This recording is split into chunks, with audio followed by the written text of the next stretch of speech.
So let's take a look at the situation as it stands on the ground. Mop-up operations are currently continuing following those deadly floods.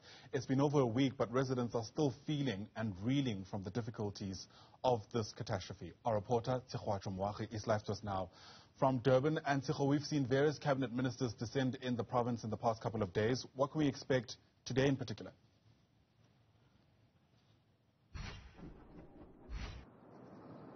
Absolutely, Ayanda. Before I let you know what we could expect today, just to let you know that yesterday, of course, we heard from the Premier, Sihle Zikalala, where he announced that death toll rising to 448 people that have now lost their lives here in KZN following those floods that, wreaked havoc in this province in a 24-hour period. So Sihle Zikalala, of course, condoning and really just thanking the SANDF troops that have been deployed to the province and really just thanking them for the efforts that they have put in to ensure that, we can mop up, that the province can mop up and as soon as possible and assist those that have lost loved ones or assist those that have lost their homes in these floods. So today we do expect that the DA leader, John Steenhuisen, will be in the province. He will be handing out water. We do know that because of this flooding, it has caused massive infrastructure damage to various, some of the infrastructure that actually gives people water. So John Steenhuisen will be in the province to hand water out to some of the residents here in KZN. But he'll also then be visiting families of those who have lost loved ones, just to pay his respects to those families.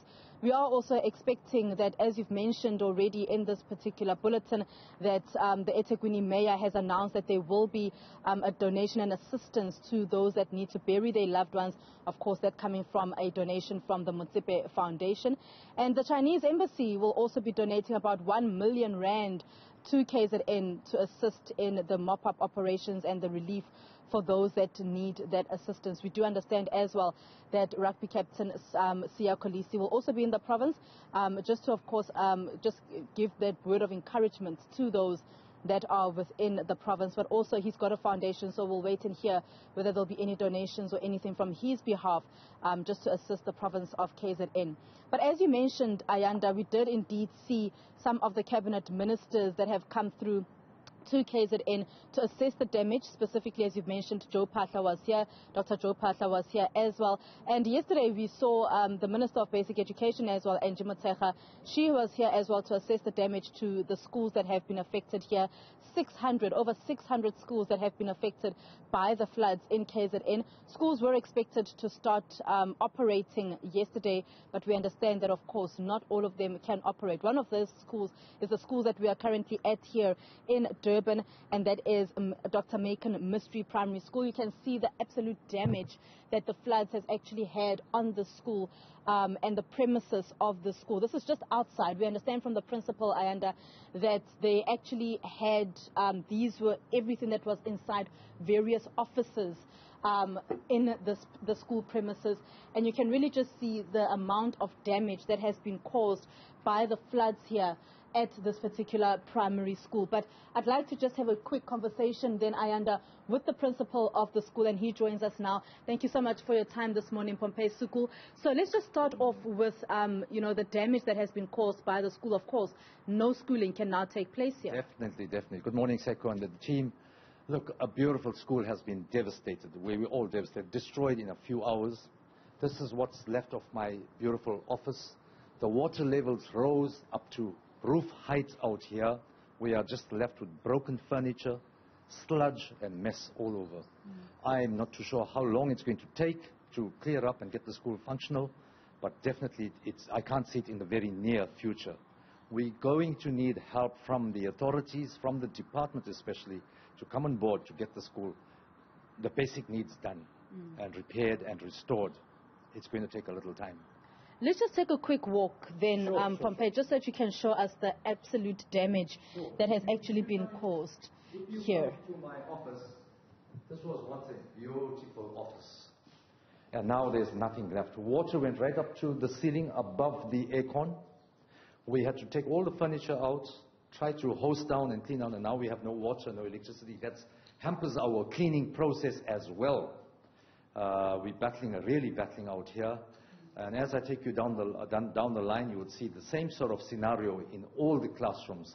When the water came into these rooms, it created pressure, and it churned the furniture around like a washing machine.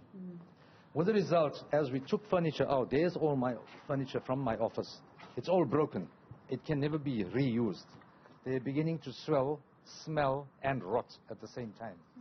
If you look around the school, it's just laden with thick sludge and mud, which is going to take professionals to help us to clean. We're going to need high-power machines. This was once my beautiful, this in here was once my beautiful staff room.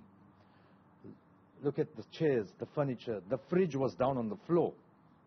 That's what the power of this churning, or with the water has how they've damaged all the furniture out here. So just quickly for me then, what is the plan going forward? What are you going to do to mop up and to clean up the school? Look, we've tried. 3 days I've had my cleaners trying to clean, and we are not going far because we need high-powered machines here. We need personnel. We need human resources as well. I have been engaging with the department, and I'm thankful to them, especially my SEM, Mr. Lamini, officials from province and national were here yesterday, and they've given us hope that they will be coming with us on this journey to restore the school. All right, thank you so much, Pompey Thank you very Suku. much. He's the principal of the school here, Yanda, and as you saw, the damage that has been caused here, and that's just part of what we can see at these schools. We understand that 600 schools, of course, have been damaged because of these floods, and this is just but one where they cannot open their school gates as yet to the learners.